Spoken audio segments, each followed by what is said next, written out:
BJP से सारे वर्ग रुष्ट हैं कि भाषण बड़े हुए, किसानों की 2 गुनी आमदन के हुए, 2 करोड़ नौकरियां प्रति वर्ष देने की बातें हुई, काला धन लाने की बात हुई।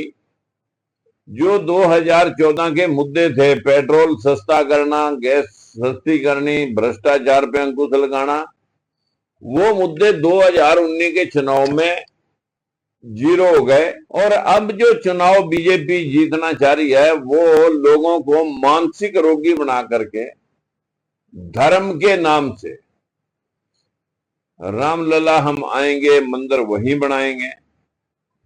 अब बताइए, सरकार का काम मंदिर बनाना था या रोजगार देना था? स्कूल, हॉस्पिटल, डिस्पेंसरी या किसानों की आमदन जो 2 गुनी करनी थी उसके प्रति, नौकरियों के प्रति जिम्मेवारी थी।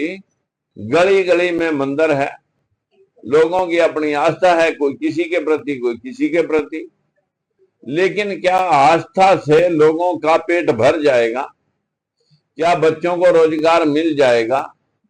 अगर मंदिरों में शक्तियां होती तो ये इतने बाबे बीजेपी ने टिकट दे करके आज लाइन की लाइन इन लोगों को समझ में आ चुकी है कि अगर मंदिर में शक्ति होती तो इनको पार्लियामेंट जाने की जरूरत नहीं थी। सारे बाबा नो, योगी नो या Chandnath no, Nityanand Swami no, Sakshi Maharaj no, इन सारे बाबा नो मंदिर छोड़ करके पार्लियामेंट की शक्ति मंदिर से इस्तेमाल कर लेते हैं। फिर पार्लियामेंट से इनका क्या मतलब है? जो आज फिर वही अंधविश्वास ये फैलाने के लिए तैयारी कर रहे हैं, जो इस निचले तबके को कभी कुर्सी पे बैठने की मनाही थी, बीजेपी को फिर जता दिया। तो मैं दावे से कह सकता हूं, हो सका रूस की तरह, चाइना की तरह, दुबई की तरह, कोरिया की तरह कहीं दोबारा चुनाव की जरूरत ही ना पड़े कि जब सारी वोटें हम ही डाल रहे तो बार बार चुनाव पे खर्चा किस लिए। और फिर ये दोबारा से मनुस्मृति लागू करके आप लोगों को जमीन पे बैठा के आपसे वही बगार लेने की फिराक में है।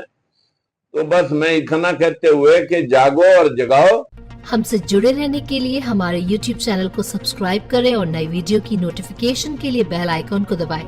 अगर आप ये वीडियो Facebook पर देख रहे हैं तो लाइक जरूर करें और ज्यादा से ज्यादा शेयर करें। धन्यवाद।